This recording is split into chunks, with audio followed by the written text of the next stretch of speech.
Guys, Japan's facing a catastrophe. Not enough people are making babies. The government solution? Easy, a dating app, but run by the government. Will it work? According to young people in Japan, definitely not. Beginning of June, the Japanese government got some bad news. Women in the island country have an average of 1.2 children. That is one child, and then a few months later they pop out an arm and a leg. This is the lowest the birth rate has been since the government started tracking it, and follows the larger pattern of the birth rate falling since the 1940s. This is a Titan-sized problem. Japan's population is actually decreasing right now. It's also the most elderly country in the world, with almost a third of its population being over the age of 65.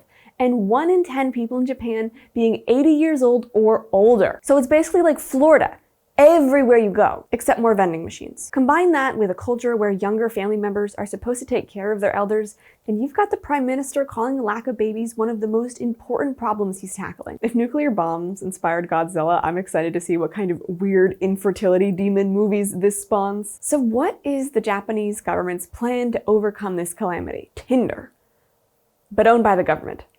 Okay, that's not entirely fair. Japan's government's dating app does have some pretty unique features. It's targeting the 70% of people in Japan who want to get married but aren't actively joining events or apps to look for a partner. I like to think that instead of doing that, they're just hanging around alleyways, hoping a magical man pops out of nowhere and falls in love with them. I was looking everywhere for you. Hey, we're busy here. Are you really? It looked to me like the two of you were just leaving.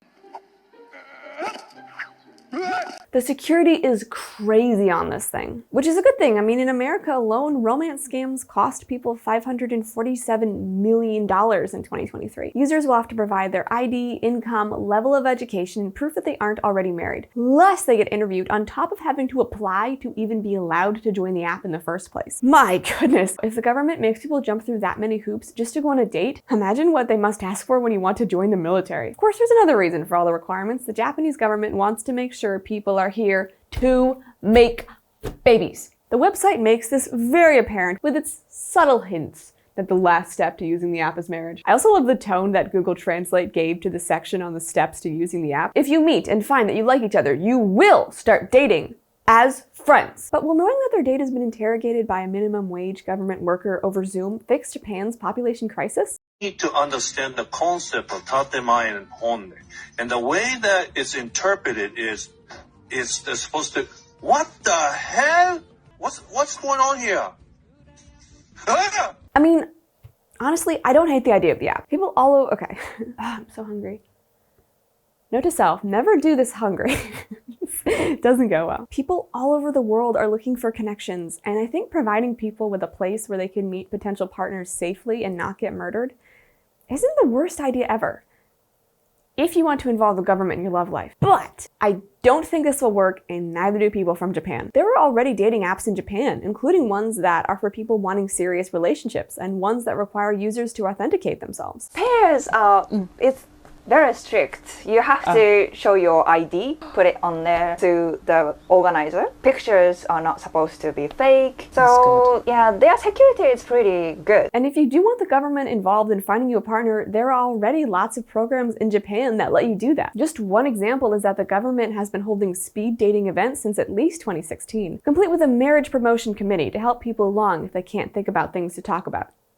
Yeah, that doesn't sound awkward. The government also has tax incentives for pregnancies, birth, and childcare, on top of making laws that allow time off after the baby's born. But as AP put it, so far, government efforts to encourage people to have more babies have had a limited impact. What's going on? Well, according to Japanese people, these government programs don't address the heart of the problem. And by Japanese people, I mean comments on this article, who I'm just hoping are Japanese because they refer to Japan using their taxes. Surprisingly, it was actually super hard to find Japanese people's opinions on this. I wonder if me not speaking Japanese had anything to do with it. Hey, let's make a dating app, something that there are already a million of out there, but let's make ours extra difficult and annoying to sign up for so no one will actually use it. Boy, the ability of these guys to observe and analyze the situation is worse than I thought it was. Dating apps are not going to solve the problem of rampant inflation, stagnant wages, and crippling taxes.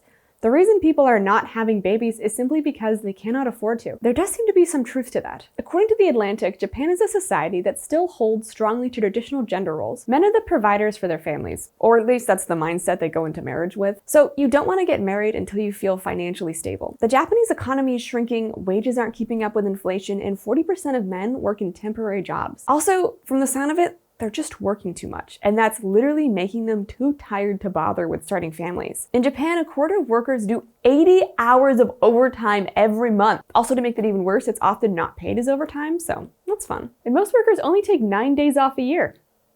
And from what I can tell, lots of people are struggling to find a good work-life balance over there, with the government literally putting out reports on karoshi, which means death from overworking. I also found this independent article talking about why young people don't get in relationships in Japan, and just listen to what one young man had to say. Once I asked a girl out, but she said no.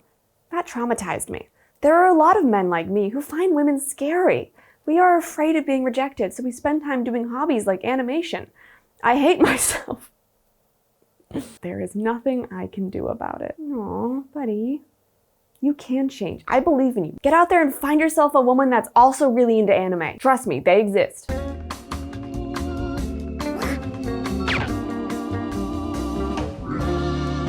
All in all, it's no wonder that 40% of men in their early 30s aren't married in Japan, and I don't think this dating app is the answer. Thanks for watching. Subscribe if you like the content and want to see more. I gotta go eat a protein bar.